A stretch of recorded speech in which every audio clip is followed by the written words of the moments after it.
न भूमिर्न तोयं न तेजो न वायुः न खं नेन्द्रियं वा न तेषां समूहः अनैकान्तिकत्वात् सुषुप्त्येकसिद्धः तदेको वशिष्ठः शिवः केवलोऽहम् तदेको वशिष्ठः शिवः केवलोऽहम्।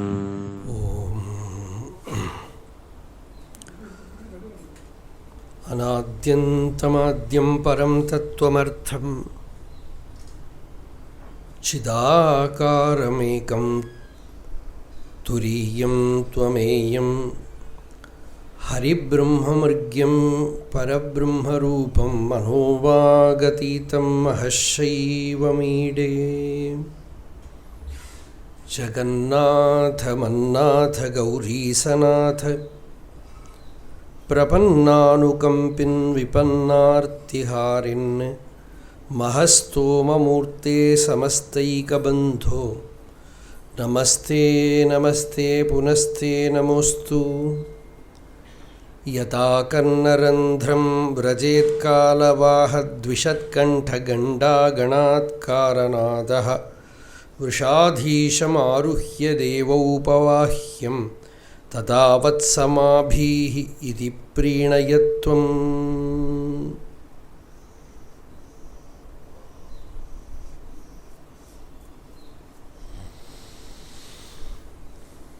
यतः सर्वं जातं वियदनिलमुख्यं जगदिदं स्थितौ निःशेषं योऽवति निजसुखांशेन मधुः लये सर्वं स्वस्मिन् हरति कलया यस्तु स विभुः शरण्यो लोकेशो मम भवतु कृष्णोऽक्षिविषयः।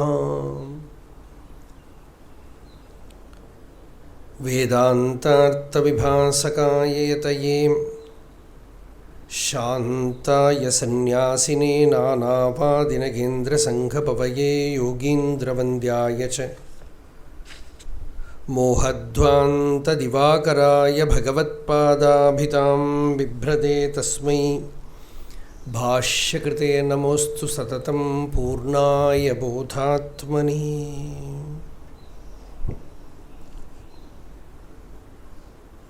अपारसच्चित्सुखवारिराशेः यस्योर्मिमात्रं भुवनं समस्तं गुहाहितं तं रमणं गभीरं चिन्ताविहीनं हृदि चिन्तयामि। देहं मृण्मयवज्जडात्मकमहं बुद्धिर्न तस्यास्त्यतो नाहं तत्तदभावसुप्तिसमये सिद्धात्मसद्भावतः कोऽहं भावयुतः कुतो वरधिया दृष्ट्वात्मनिष्ठात्मनां सोऽहं स्फूर्तितया अरुणाचलशिवः पूर्णो विभाति स्वयम्।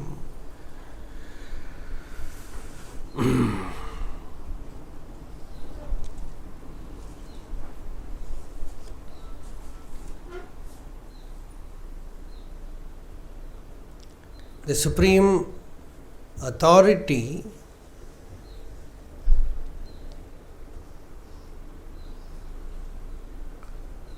of knowledge, jnanam, we call that as Shruti, the Upanishads. Generally we say Vedas, but Vedas have two portions. One is the Karmakanda Veda Bhaga, and Upasana is included inside it. And the other is the Upanishad, the Shruti, Jnana Kanda Veda Bhaga.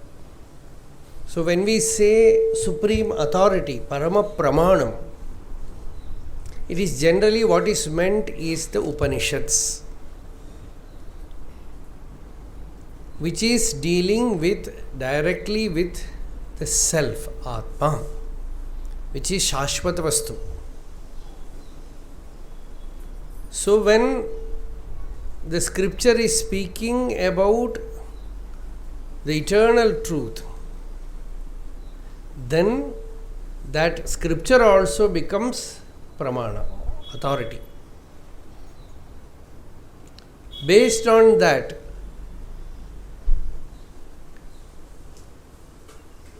all the teachings of sages came, right from the Vedic age up to our times. Whoever sticks to that, they are called Pramanika Acharyas. Generally they call it as Padavakya Pramanajna. Means the Upanishad, its word meaning, its sentence meaning, and the Atmanubhuti, the Brahmanishta, everything is there. Padavakya Pramanajna. So such parampara is called Sanatana Dharma. Whoever has come in that tradition is called Sampradaya, with one who has come in the Sampradaya.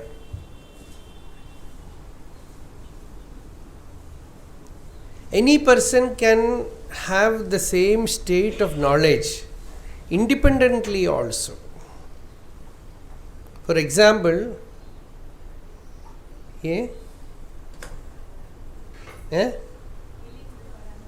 அதெல்லாம் வரும், அதெல்லாம் பரவாயில்ல, அதுவும் வராது, அங்கே இருக்காது.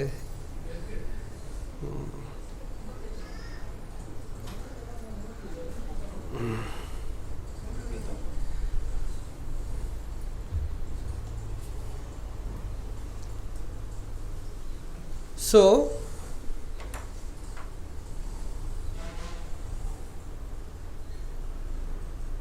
anyone can realize the same truth independently also.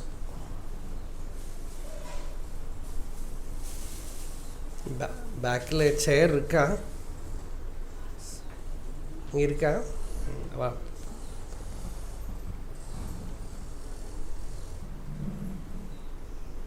வெளியில போட்டு கொடுத்துருவோம்.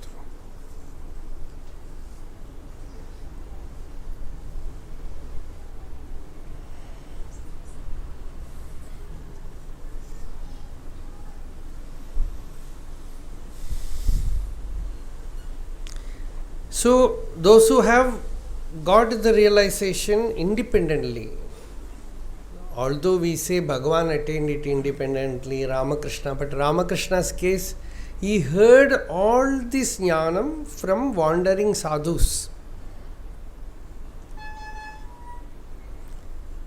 See, it is not that people think that it can come from within. It cannot come from within. It is already there within everybody. You need some verbalization, some clarity from outside to see what is already within you. So Shruti and Anubhava is already there. You need an authentic verbalization to recognize the Anubhava.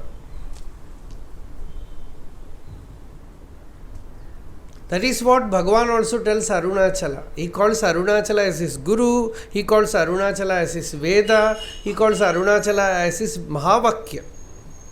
So he tells Arunachala, Tattvam theriyadu attanai utral. Tattvam idu en Arunachala. He says, without knowing the Tattvam, we are all that. But that Tattvam must be told by you. You just reveal it to me.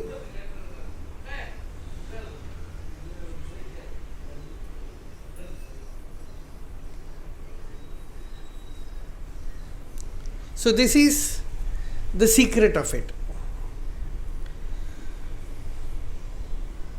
So this Shruti Jnana is the parampara. That is why Bhagavan called Arunachala as Vedandate Verara Vilangum Veda Porul Arul Arunachala. Tasmat Shastram Pramanam Te. From Bhagavad Gita, Bhagavan took that shloka also. Shastra is Parama Pramanam. And very clearly Bhagavan also said, we are coming in the same parampara of Bhagavan Sankaracharya. No other teacher or any sampradaya Bhagavan told. Although everything he said that is right, everything he accepted. But very clearly he said, and Bhagavan said, the experience came to me independently, but when we compare, it is all what the Sankaracharya has told. That's all. So,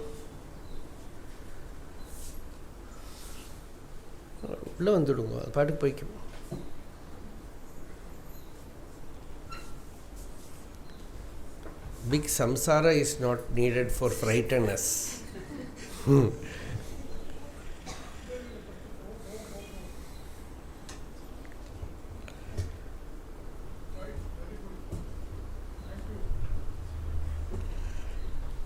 So, in our village, I am detouring. In those about 30-40 years back, now people are coming from America or somewhere outside. In those days, equal to America is Mumbai. They will come from Mumbai. They are like foreigners. So they will come. They are in the city and they come to village, old tiled house. In a big place, everybody will be sitting and eating. Suddenly they will look up and they will find a big snake lying there. Oh, horror! Screaming. Oh, pambu. And the village people say, Adi irko, alpo. It will be there, it will go.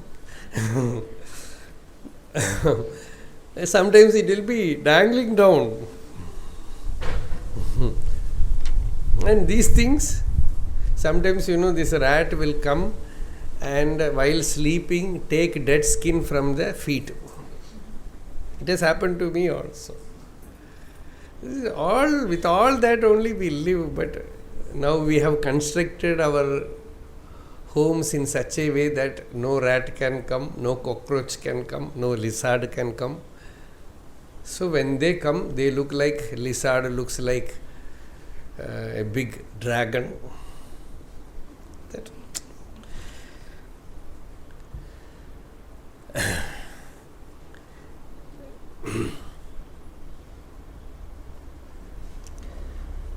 So where did we live? See? So the Shruti Pramana became Eli Pramana now. It went there. So the Shruti is the Parama Pramana. So that is the thing, right? So that is where Bhagavad Pada stands. Sankaracharya was very strict in that way of approach, that Shruti is the Parama Pramana. Anything that Shruti has not told, and a person says, I have gone beyond that, he says imagination. It is not because of the greatness of Shruti alone, but it is because it is just revealing the ever existing truth. That is all. It is not that truth has various forms. It is there in you as your own self, as your own Swarupa. And Shruti is like a darpana, it is like a mirror. It is just showing you, revealing you that. And Shruti means that knowledge, that jnanam. And that jnanam also, as revealed in the Upanishads, 10 Upanishads Bhagavad Pada took and wrote commentary.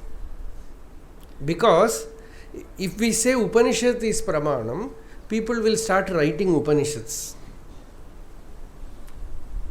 So many Upanishads are there. Vaishnava Upanishad is there, Shaiva Upanishad is there, Yoga Upanishad is there, Allah Upanishad is there. Have you heard? Isha Upanishad is there, not Ishavasya Upanishad. It is about Jesus Christ. Somebody has written, because you consider Upanishad as Pramana, so you write a book on Krishna or Shiva or Jesus Christ or Allah or Buddha and give a name Upanishad. So Sankaracharya selected 10 Upanishads, just the Upanishad which reveal only the truth, not about any personal God, not about any individual experience, anything. The unconditional reality. That is why it is Pramanam, not because Sankaracharya selected it, not. He wanted to define the truth as Shruti as it is. So that is the Advaita Sampradaya, that Shruti Pramanya. And to realize, because it is already there within you, it is your own self. Everybody likes to say Shivoham, Shivoham. But how will that experience come? How can we transcend the plane of body, the mind, the ego, and realize that self within?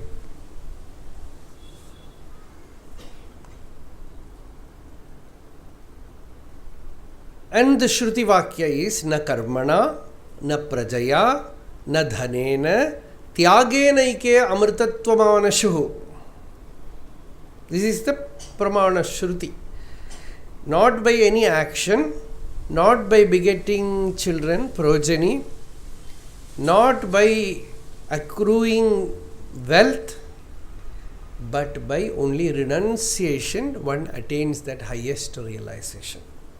Tyāgenaike amrtatvam ānashuh parena nākan nihitam guhāyam vibhrājat etat yatayo vishanti. That is already there in the heart cave.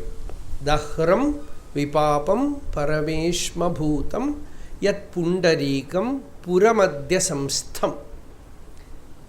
Pura is this sharira. Inside the heart, it is hidden in the heart cave. Tatrapi dahram gaganam vishokaha.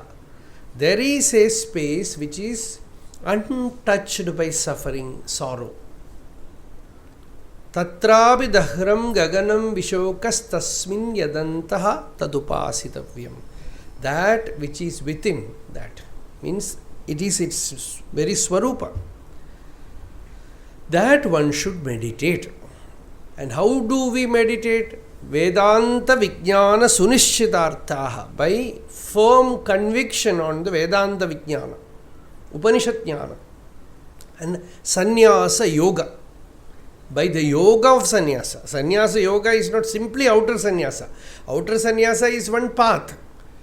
But true renunciation a person has to attain inwardly. True purity. First, outward renunciation will help, but later on, one has to attain the jnanam, which is true renunciation.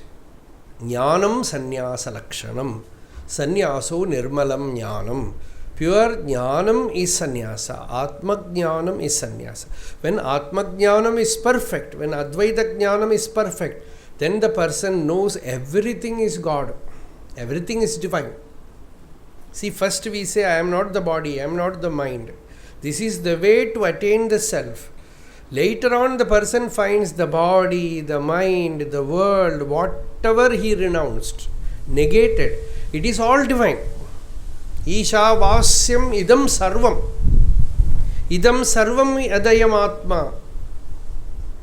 Sarvam hyetad brahma. Ayam atma brahma. Whatever is seen, beheld here, it is all Brahman, it is all divine. And this Atman is Brahman, this self is Brahman.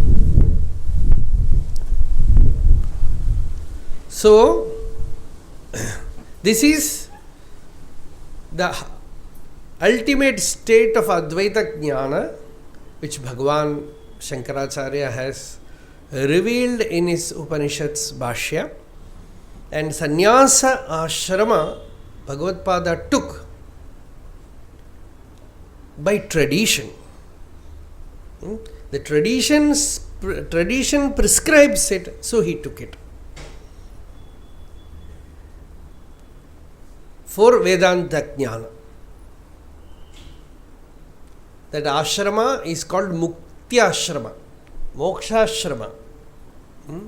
It is called the fourth ashrama, which is actually an ashrama. It doesn't belong to any ashrama. Although we call it as sannyasa ashrama, it is anashrama. It is atyashrama. Atyashramibhyah provacha, as Shvetashvatra Upanishad says, this teaching is given to atyashrami, one who is beyond all ashramas. that also ultimately becomes limited, because people who have not crossed the border, when they come to that ashrama, they create a boundary. Now, interestingly, sannyasis have their own politics, sannyasis have their own leaders, sannyasis have their own community, everything will come. Sannyasa is always solitary movement.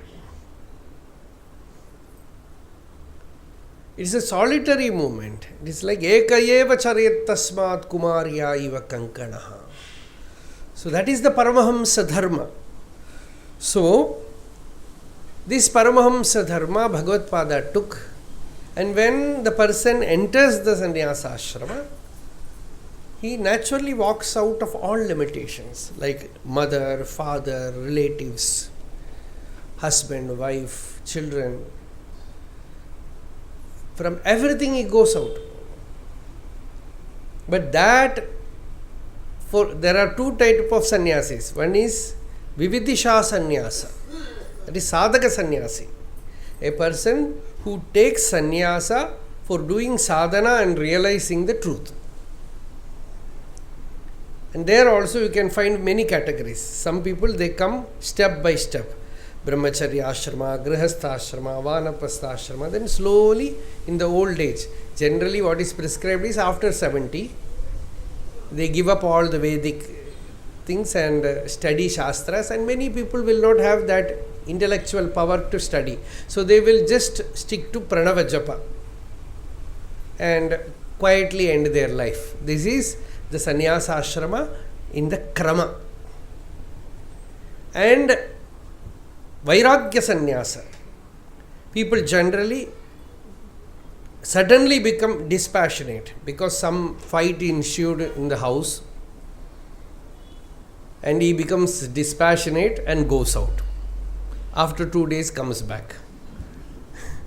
This is Shudra Vairagya. Smashana Vairagya is there. Somebody dies, the person goes to Smashana and he feels this is life. Everyone will die. It is all ashashvata, impermanent. Then for the time being a Vairagya comes, that does not stay. In Kerala they will say as a fun that one Brahmin had lot of wealth, big house, cattle, everything. One day he got very nice food. He ate a good food. Then he felt very contented. He called his servant, wrote a Adhar, Pramana, and gave the house, cattle, everything to his servant. Because I don't want anything now. But after 1 hour or 2 hours, again hungry. Everything was given. So like that, sometimes the person feels that he is really dispassionate. So that is Apara Vairagya, not very powerful dispassion. A dispassion cultivated through knowledge, through discrimination, slowly, steadily, with firm foundation, and which is based on jnanam, is Paravairagya. It is supreme dispassion which never fails. And certain people like Bhagavan or Sankaracharya, they had in their very younger days such intense Vairagya due to their former samskaras. Bhagavan himself says, perhaps all my learning, my studies were all over in my past birth. Because why Bhagavan says this, in the hill, when people out of inquisitiveness, they used to ask Bhagavan about Upanishad or this or that, Bhagavan says, I have not studied, I do not know, he will say.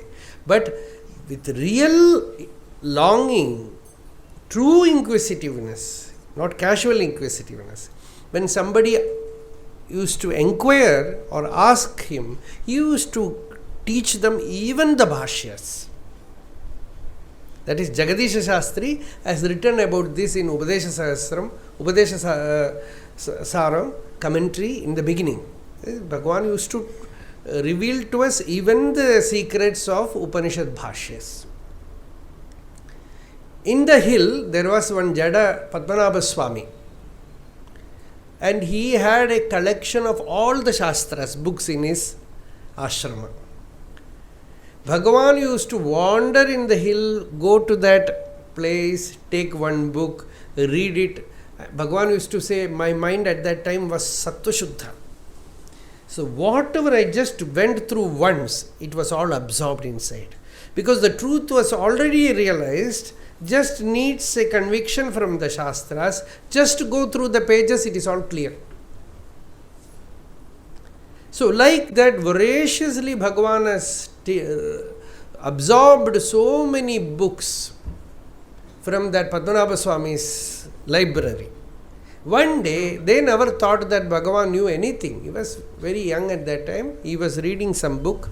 And this Padmanabha Swami and another sannyasi, they were having some debate about some scriptural thing. And they could not come to any conclusion. Bhagavan was while the time looking at the book. Suddenly Bhagavan gave reply. Looking at the book. He didn't look at them. He was looking at the book and started giving reply to them. So, then they were astonished. Oh, Swami knows all these things. Many times it has happened like that. When Swami was there in Ishanya Mat, when Bhagavan's uncle, Chittappa, we have to say in paternal uncle, when he came here, Nalayapayar, he was very much concerned about Bhagavan's well-being. He knew the Shastras. He has studied a little bit, not a scholar. So he wanted his brother's son to be a good, knowledgeable person. So one day he just had dispassion and came. Who can believe that he knew all these things? So he inquired to this Swami in Ishanya Mat, you know this Swami, because Bhagavan was well known in Tiruvannamalai. Do you think what is the stature of that sadhu? Then this Ishanya Mat Swami said, with some smashana vairagya, he has come here about Bhagavan. And he does not know anything. He has not studied anything. He does not know any Shastra, nothing. He remarked like this, and Nalayapayar felt very bad.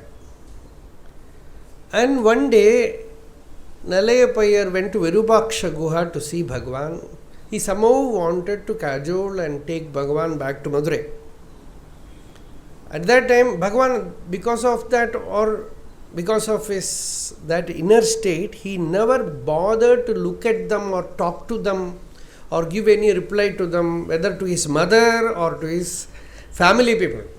Because in the beginning they were looking at Bhagavan as their relative. So then he didn't respond to them. So Nalayapayar came there. Bhagavan was talking on Dakshinamurti Stotram. Somebody was asking Bhagavan about Nana Chidra Ghadodara Sthita Maha Deepa Prabhabhaswaram, that verse. And profoundly Bhagavan was explaining the knowledge of the self and how Sankaracharya has spoken about in Dakshinamurti Stotram, like that. And Nalayapayar stood there astonished. Then he felt very happy.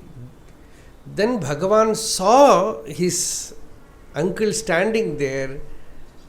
Bhagavan later on said, if I would have seen him before, I would have kept quiet. But while I am talking, he came and I saw that he has come. Then also I did not stop. I continued my discourse.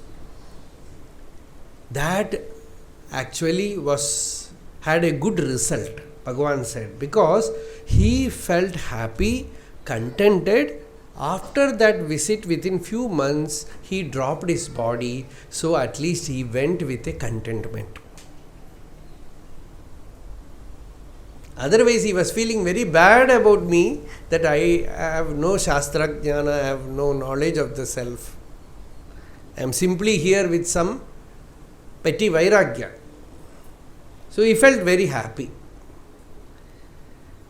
And later on, one day Bhagavan went to Bhiksha to Ishanya Mat. And there they were giving bhiksha without salt, rice without salt. And Bhagavan every day used to take that bhiksha and go to the hill. When he was doing that, the Swami of Ishanya Mat at that time, he saw Bhagavan standing in the queue. This is the problem. When you become famous, respected, you cannot be one among many.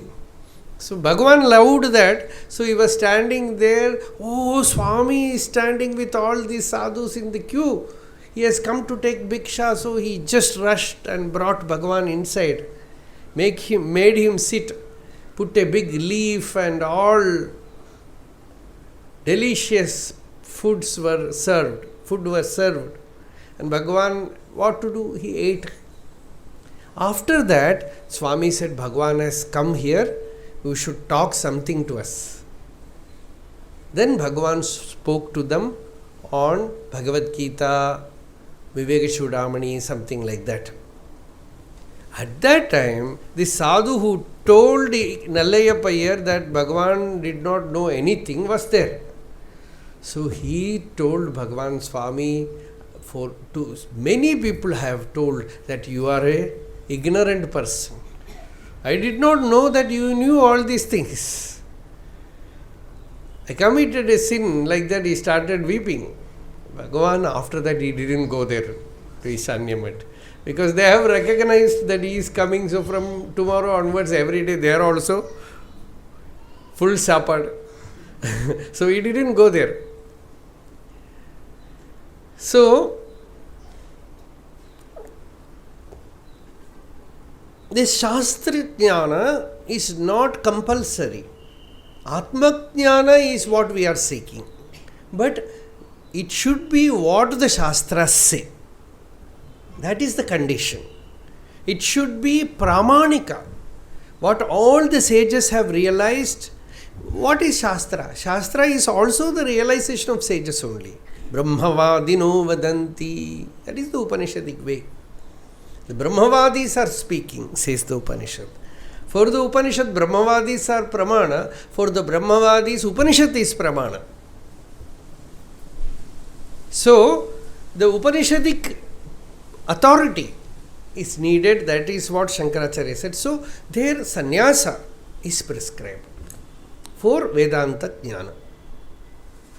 Bhagavan never said you should take sannyasa to realize the self. He generally said anyone can realize the self, wherever you are. And realization of the self is sannyasa. Jnanam sannyasa lakshanam. Atma jnana is sannyasa. Jnana will bring in its own course utter simplicity in life. It should bring. And that will clear the way. That will make space in your life. True sannyasa will happen, and that is sannyasa yoga. That is sannyasa yoga. Then sannyasa yogat yatayaha shuddha sattvaha. Giving up. What should I do? People will ask. What should I do? Means you should give them prescription. Do japa, do meditation, do pranayama, do yoga. All these things. But ultimately, what we have to say is not do. What we have to say, give up. More and more space in your life. More and more renunciation, more and more sacrifice. Tyagena ike amrtatva manasho. So this tyaga is the corner, it is the central thing in the spiritual teaching. So this Bhagavad Pada did. And this is Vidvat Sannyasa. We were speaking about Vidvat Sannyasa. Vividisha Sannyasa is somebody who takes Sannyasa. For both, Sannyasa is prescribed. Sannyasa as an ashrama. Sannyasa of ochre robe and tonsuring the head. These are all symbolical. Because why they should tonsure the head? Because they had shika. And that shika will be removed. Yajñopavita will be removed. Nowadays it is not, many people, those who do not have that, they keep a shika and they put Yajñopavita. Sometimes they do Gayatri Upasana, then remove it. just to have the Shastra Maryada. But formerly, those who have it, they remove it and come out. And then listen to Vedanta, Upanishad. That is Vividisha Sannyasa. Vidvat Sannyasa is from Grihastha Ashrama or from Ramanacharya Ashrama. They have already had all the Shastra Jnana and had Manana, Nidhi, Dhyasana and Jnana also. Then for undisturbed meditation, undisturbed samadhi, they take to sannyasa. Such sannyasis are called Vidvat Sannyasi or Paramahamsa Sannyasi. They need not take to the ochre robe and danda, etc. Just for Shastra Paripalana or for the respect of the Shastras, some might do that, some might not do that. Both are there. Formerly, generally, everybody did that. In that path, they walk. Bhagavan also did it. People think Bhagavan did not take sannyasa. He only took the original sannyasa. Gave up everything, tonsured the head, threw away the yajnopavita, and only one kaupina. Even without that, he walked. Nakkanai Indranai Arunachala. He also became Nakkan. Nakkan means naked. Nothing. Just walked.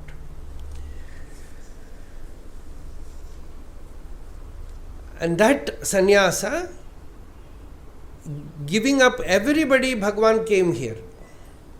But his mother searched for him here, there, everywhere. Went to, somebody said, Venkataraman has joined some drama company in Tiruvannamalai. And Azhagammal went there, and in that drama company, she saw somebody very much resembling Venkataraman. She tried to call him, he didn't look. She felt very bad that her son is not responding. Then later on she understood it is not him. Later on when she heard that her son is here in Tiruvannamalai as a sadhu, then every time she came and cried before Bhagavan to return back. We cannot imagine, because when she came, Bhagavan was in the Pavilakundru, Pravalagiri temple, the Pavilakundru. And his whole body was full of dust. Bhagavan used to later on narrate these things, where he has said that it was long back since I have taken a bath. No snana, nothing. So the body was full of dust, full of, like as if you have put cement. So much of dust and dirt was there in the body, and nails have grown very long. Hair has grown. We don't have any photo of Bhagavan like that. Beard, everything. So in such a state, she saw her son. No, Tiruvannamalai, all people used to come and look at Bhagavan, and local guides will be there. They will bring these people and say, in the Swamiki 300 vayasu. They will say, this Swami is 300 years old. Because of his yoga sadhana, he is looking like this. See his nail, or long nail. So they will bring people like that. So in such a state, Azhagammal saw him, and we know the story, how Bhagavan gave in writing that whatever has happened in his life was ordained by Ishvara. That was the meaning. Whatever has happened is ordained by Ishvara. Avan ichai indri yadvu asayad, anuvu asayad. Even a grass, even that will not move without his will. It is his will that I am like this. You have to accept that. He didn't say much, he just wrote it. Whatever is destined to happen will happen according to the divine will. Actually, in that statement, the divine will is more important than anything else. People give it up and they think that it is like Bhagavan is speaking about fatalism. It is not about fate that he says. It is about divine will. Unnishtam ennishtam. Thine alone will be done. So that was the teaching. So it is Arunachala's pull that I am like this. Then Arunachala pulled Azhagammal also. So she also came. Her first son died. Second son's wife also died with a child. With all of them, they came here. And no comforts here. She said, I will die somewhere here. You can throw my body in the thorns, but I will stay only here. She was already educated in spiritual life. From her childhood, she used to sing all the Vedantic songs. From that only Bhagavan wrote the Appada Pata, which is a complete teaching song in Bhagavan's writings. The teaching that he gave to her. So when she came here, first she had the attachment. See, it is like you enter a dark room, you don't see anything. But after some time you start seeing things around. Like that, in spiritual life also, first when you come, you don't have clear idea. You hear Atma, Brahma, God, all these things. You do have no idea. But slowly you start seeing things in its right place. So Azhagammal also, when she came, first approach of her to Bhagavan was just outward.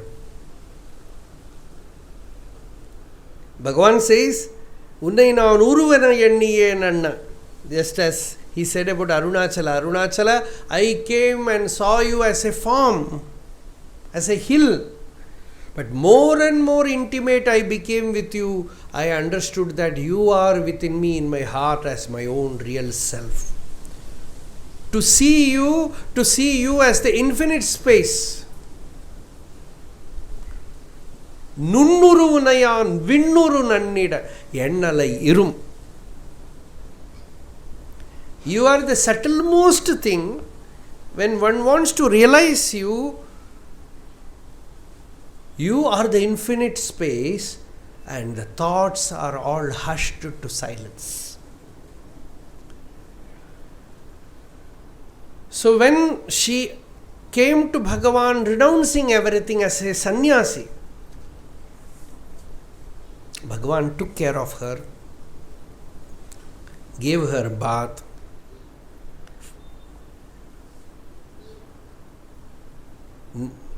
when she became sick, even he wrote a song to Arunachala for her well-being.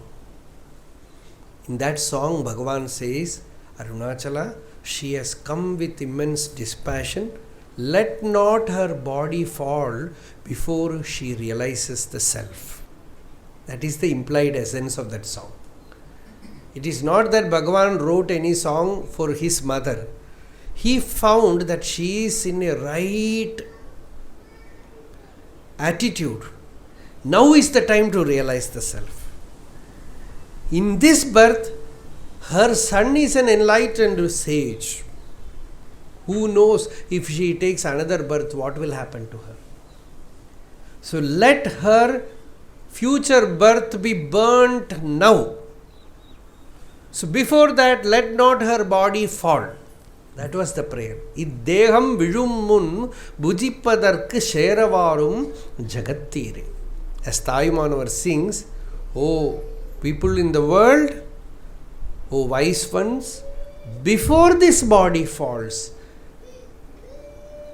taste this truth. Experience this truth. Realize this truth. Just as you put a spoon of rice before the crow will call everyone. Like that I am calling here, it is not a spoon of rice, it is Ananda, Paramananda, bliss. பொங்கி ததும்பி பூரணமாய் ஏக உருவாய் கிடக்குது ஐயோ. He says ஐயோ. So everyone can come and realize before the body falls. So when mother came renouncing everything, see, first many people who are sadhus, they objected. In Virupaksha Guha, a woman should not stay, they said. She is a very old woman, but still she is a woman. The rule is a woman should not stay here. They objected. They thought that Bhagavan will not like her staying here. When Perumal Swami remarked like this, Bhagavan caught hold of her hand and said, Amma, they don't like us staying here, let us move. Then everybody said, no, Bhagavan, we misunderstood like that. When he looked after her, slowly gave her teaching to realize that you are the self, you are Atma, you are not the body. This idea went very deep, very deep, very deep. She used to sing songs expressing this idea, but realizing it is another thing. So very often, now and then, Bhagavan put this idea inside her, and small difficulties, limitations due to orthodoxy, that this person should not touch, this person should not come near, everything was there. And she used to take bath many times, and water also scarce. And somebody touches her, she will go and take bath. Bhagavan used to make fun. See, she is going to take bath, water is not very scarce, and somebody has touched her. And she expressed her problem to Kavyakanta Ganapati Muni. See, if someone touches, I have to take bath. What should I do? Ganapati Muni gave her a solution. He said, see, inge Parabrahma Vastu irukku. Bhagavan is here, he is the Parabrahma Vastu. Whenever you feel you are impure, go and touch him. You will be pure. You will be purified. So she used to do that after that. One day, Bhagavan was talking to Rangan, his friend. And then mother came and touched Bhagavan and went. And Rangan asked, what is she doing? Enno pandra? Yara thotrupa. She comes and she was very innocent. And very often about her food habits, many things, Bhagavan slowly, these many things are helpful, but they themselves, all helpful things in life for sadhana can become hurdle later on. So slowly Bhagavan removed all those limitations from her, made her realize the self. That did not happen in one day or 2 days. All those years, very often he used to give her that knowledge. Kunju Swami was very devoted to Amma. By the time Kunju Swami came, Bhagavan and Azhagammal, they were in Skandashram. Many times Kunju Swami told me about mother. Many times he told that he used to say, Amma vananachipa. Apappo. Very often I will think about Azhagammal, her jnanam, etc. Many times he told about Azhagammal. And he told once to me also, உங்களுக்கும் நீங்கள் பகவானை நினச்சோங்கோ, அம்மாவை நினச்சோங்கோ, அண்ணாமலையை நினச்சோங்கோ, எதுவுமே உங்களுக்கெல்லாம் ஒன்றும் வேண்டாம். You don't need anything. This he used to repeat. Because he was very devoted to mother. When first he came, Azhagammal has already crossed the borders. So when he came to Skandashramam, The way Bhagavan received Kunju Swami is, one attendant died the day before. His name was Annamalai. Not this Annamalai Swami, another person. So when Kunju Swami came, he heard mother crying. Tangam bola or payyam poitan. She was crying. A boy who was like pure gold, he died due to plague or something, he died.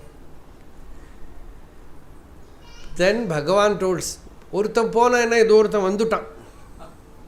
Bhagavan said, one boy went, now another boy has come. That is how Bhagavan received Kunju Swami.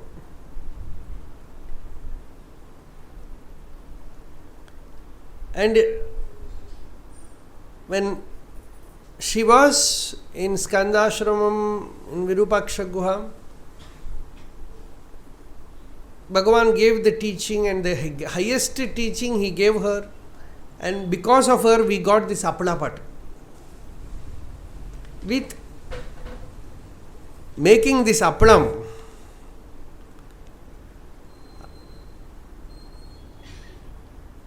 the eatable, pappadam we say, appadam we say, there is no word for it in English. They call pappad, kuppad, all. It doesn't exist. It is the appadam, that's all. An eatable made with another chupanua.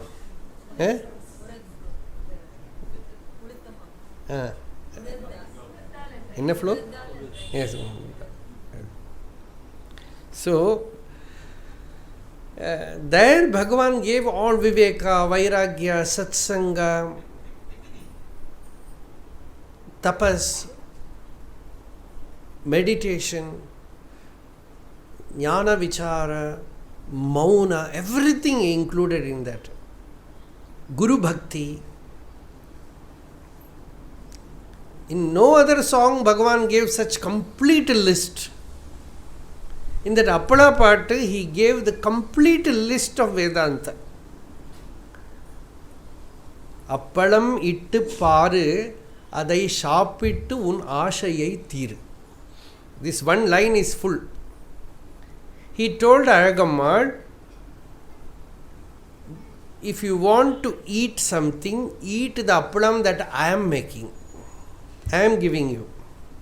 If you eat this appalam, the appalam that you are making, the eatable that you are making, if you eat it, again you will be hungry. Again you will want it.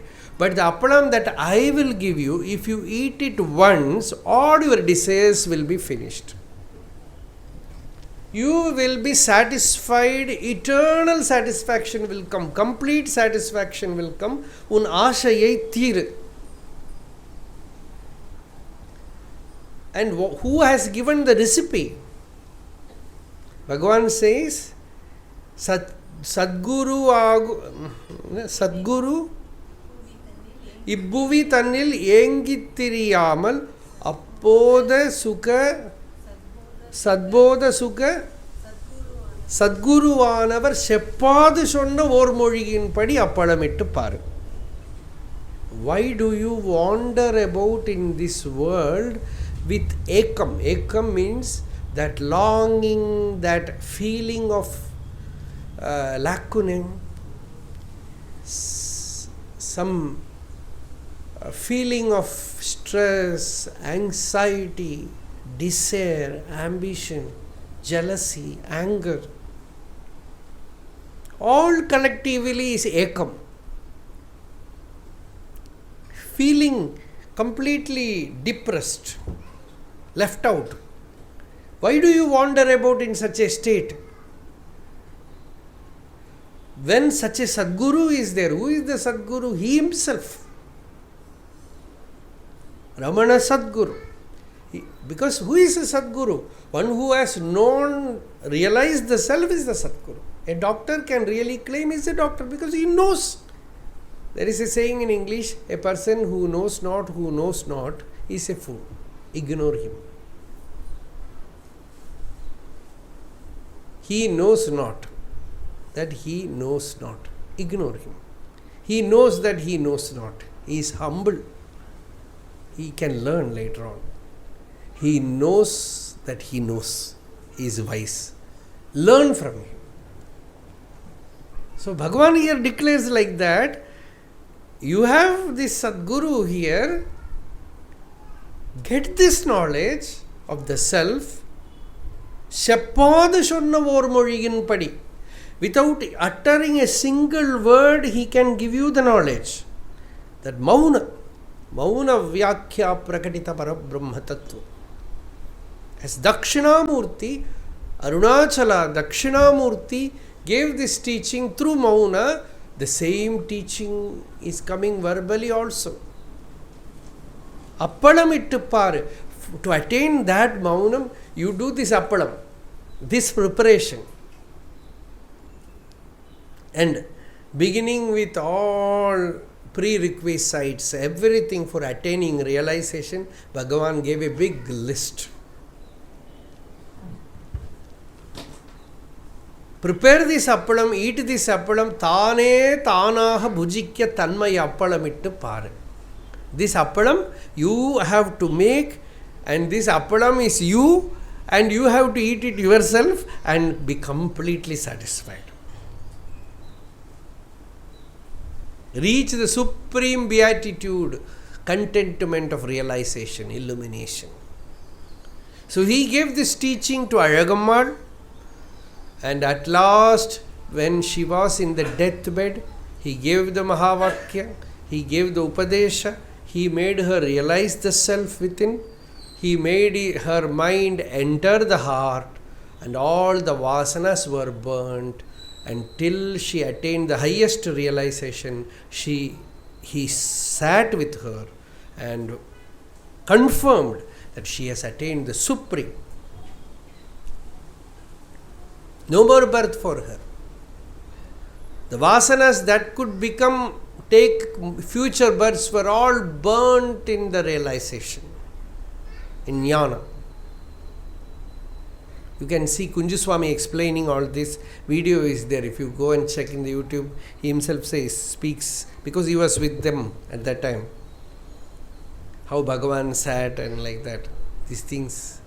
So, Bhagavan gave Azhagammal the highest fulfillment in that birth.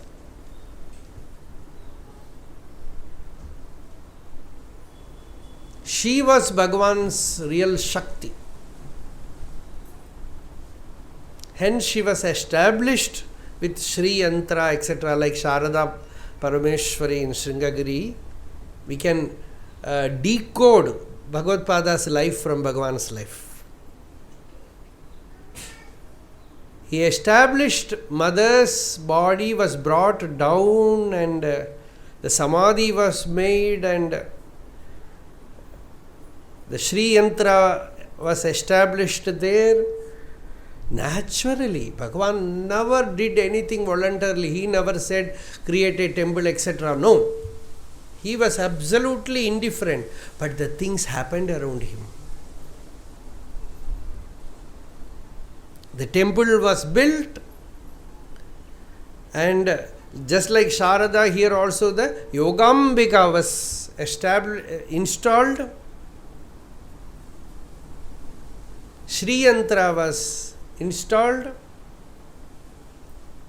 Bhagavan himself touched it, but at the same time he kept aloof. He didn't take part much, because otherwise people will say everybody should worship Sri Chakra, all those things will begin. So that was the Shakti. So when Kavyakanta Ganapati Muni asked Bhagavan, can women also realize the self, take sannyasa? Bhagavan said, yes, certainly. If they also realize the self, their body should not be burnt. They should be interned in samadhi. It is all there in Ramana Gita. They can also realize the self. Striyadayopi, as Bhagavad Pada says in Gita. In Bhakti Yoga, he says, Yakashit, whoever it might be, even a woman or any person can realize the self. There is no difference. Man or woman or any caste, creed, whatever it might be, the body, mind is not the self. Now there is this gender change, confusion.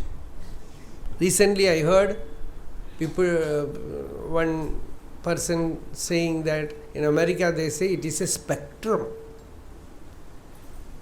That much confusion is there. So Bhagavata, there is a story that one king went for hunting and he entered a forest, and that forest was cursed by Shiva, Parvati, that whoever enters here will become a woman. So he entered there, became a woman, came back, and not only he, his horse, whoever went with him for hunting, everybody came as women. And then what to do? People in the country, they will not accept such a king. So he did tapasya to become a man. That was his prarabdha. Then Shiva appeared and he said, what happened? This is my condition. I do not know how it happened. I entered that forest, I became a woman. I said, okay. Your prarabdha is such that you should be like this. What to do? 6 months you can be a man, 6 months woman. Now it became more troublesome. Because somebody comes and puts a case there. When the judgment comes, the king is different. And people started creating problem. And the king got dispassionate, went to forest, did tapas and realized the truth and dropped the body. So, even in such a condition, the person can have jnana, the highest realization. So, this is all predicted. Anything is possible. Outwardly, whatever may happen to the body, the inner spirit is free. When one realizes, if you want only that, you can just take a broomstick and sweep aside all this body, mind, world, everything and realize the self. Whatever may be the condition of the body or the mind or the senses, this limitation does not matter. You need not superimpose anything on that. Realize and be free. Such absolute freedom is there. Anybody can do it. So this is proved by Azhagammal's story. Devahuti in Kapila gave this teaching. The same happened with many. With Bhagavan, very visibly we see. With Sankaracharya also we see that Azhagammal, Aryamba Devi, attained the highest realization taking Upadesha from her son. He gave Upadesha to her, gave her not only Upadesha, gave her the vision of Shiva, vision of Vishnu, and slowly took her mind inward and made it enter that highest state of realization. The shloka which he wrote on Vishnu, the Krishna Ashtaka, that Krishna Ashtaka itself contains all the Upanishads. Prithivyam tishtan yo yamayati mahim vedanadhara yamityado vedo vadadi jagatamisham amalam niyantaram dhyeyam munisura nrinam mokshadamasau sharanyo lokesho tava bhavatu krishnokshi vishayaha yah prithivyam tishtan yah prithivyaha antaro yam prithivina veda yasya prithvi shariram yah prithivim antaro yamayati eshate atma antaryamyamritaha. As the Chandogya Upanishad says, one who is there inside the bhumi, the earth, one who enlivens the earth, makes it alive. The same principle is there in you, inside the body also, enlivening the body. And that self, that antaryami, that atma is you. That is your real nature. Thus, Bhagavad Pada gave the highest knowledge to his mother. Ananda Sadghana Manamayam Advidiyam Yad Brahma Tattvamasi Kevala Bodhamataram. That non-dual consciousness you are. Ananda Sadghana Manamayam. Anamayam. No disease can touch it. The limitation of body, the limitation of mind, the limitation of individual sense, nothing can touch it. It is the pure self. Boundless, infinite. That you are. It is inside, outside, uninterrupted. No superimposition. Aropitavartavadu danjadi muda buddhe. Only fools feel there is adhyasa. Even adhyasa is not possible in the Atma. Vigata vikriyamatma vedyam. It is never changing, changeless truth. Thus, giving the highest Upadesha, Devahuti attained realization. Aryamba attained that realization and had the Samadhi state and gave up the body. Then, like a normal son, as Guru, he gave Upadesha to her. See, Bhagavan also, when Azhagammal came here, looking at him as her son, Bhagavan behaved as a sannyasi, refused to talk to her, refused to look at her. But when she started seeing him as Parabrahma Vastu, as Guru, then Bhagavan behaved like a son.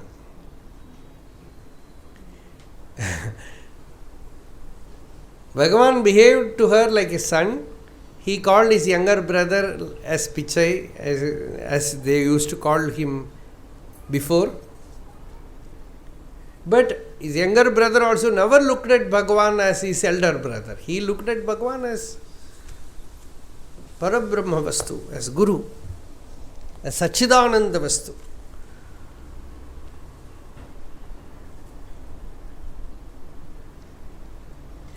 After mother's Samadhi, Bhagavad Pada wrote 5 verses where he says, she gave birth to me when I came to this world. She is the first one who gave me the Namashravana.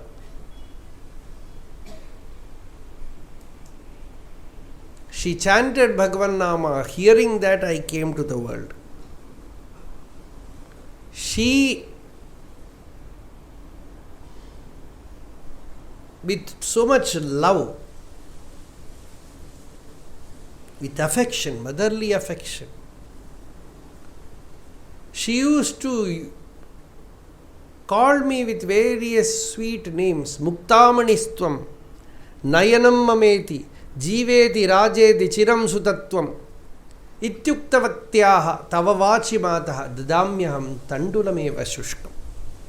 And the dead body is there. There is a achara putting rice in her mouth. So Bhagavad Pada says, with this mouth she called me pearl. You are my pearl. You are my eyes. Very often coming and hugging and saying, live long. To her mouth I am putting only dry rice. And one night, when I was in Patashala, she had a dream. In the dream, she saw me as a sannyasi.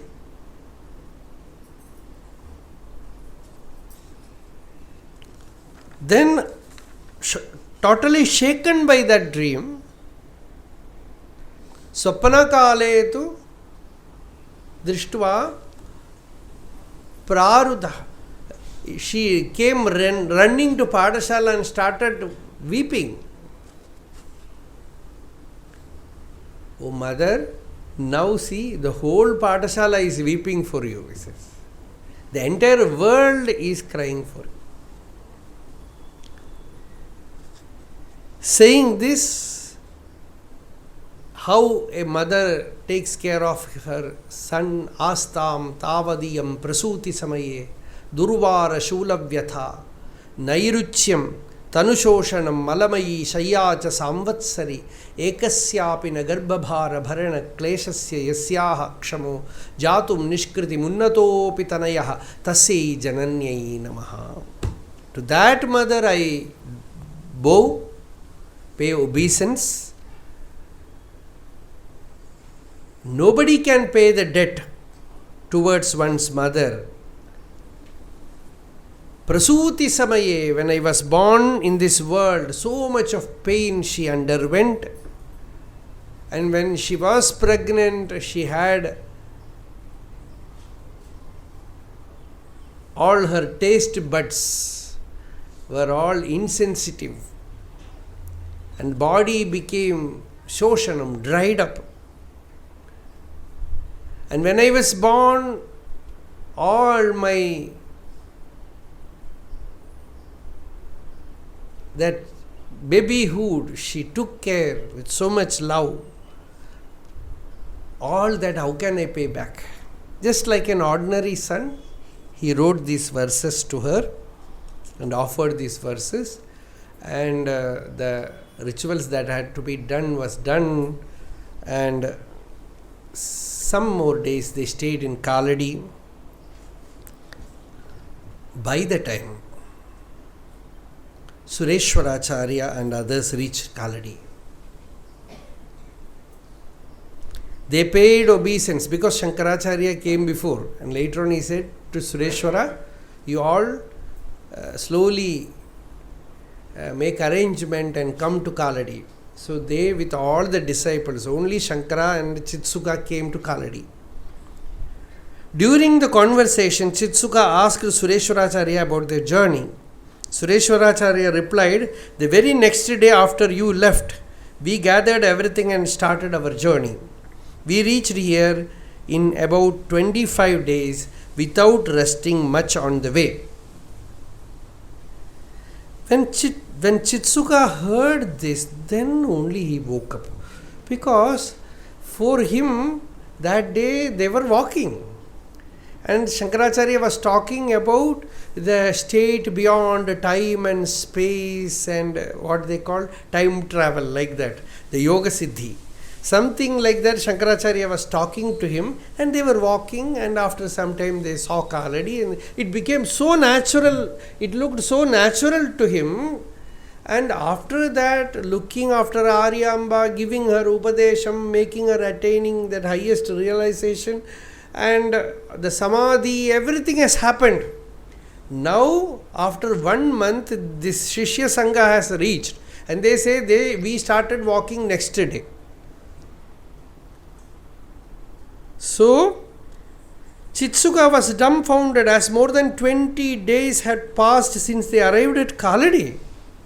When Chitsuka said this to Sureshwara without even a trace of surprise, Sureshwara said, Chitsuka, divinity will manifest in Acharya when necessary. Acharya himself says, Syad Ishwaratvam Swataha Siddhyet Punarashtadha Parinatam Cha Aishwaryam Avyahatam. In Dakshinamurti Stotra says, for a Brahmajnani, if necessary in occasions, the Ishwaratva can happen. But that is not something like in cinema we see like that. It is imperceptible way things can happen like that. So Bharati, and I have seen its manifestation during our debate. But even while such miracles take place, we do not recognize them, as Acharya remains perfectly normal, and also because our minds are functioning. I do not know if such a great manifestation of divinity as Acharya's completion of Vedic studies and receiving sannyasa at the age of 8, complete abidance in the self and acharyatva at the age of 11, composition of a great number of voluminous texts, dissemination of knowledge and drawing so many disciples by the age of 21 has occurred even in the lives of divine incarnations spoken in the Puranas. Can there be a greater manifestation of divine power? Above all, the might of Jnana that can still our minds by his mere presence is truly unheard of. It is our great fortune that we are able to sit at his feet and listen to his teachings. You have been able to see Acharya since childhood days and be his friend. You are indeed worthy of worship. With these words, Sureshwaracharya, overwhelmed with emotion, did a pranam, bowed before Chitsuga with folded hands. The latter stood musing in great wonder. Still, I cannot understand how we left Sringagiri and reached Kaladi so quickly. It seemed as though we came walking. It didn't occur that we traveled through the space. But yes, I remember now, on the way, Acharya did speak about yogis and their miraculous power of ethereal movement. Did we also come in that manner? But what is even more intriguing is that at that time my brain had ceased to function. I could not understand what happened. Thus ends the Sopanam 32. Now we will continue tomorrow. Arunachala Shiva, Arunachala Shiva, Arunachala Shiva, Arunachala, Arunachala Shiva, Arunachala Shiva, Arunachala Shiva, Arunachala,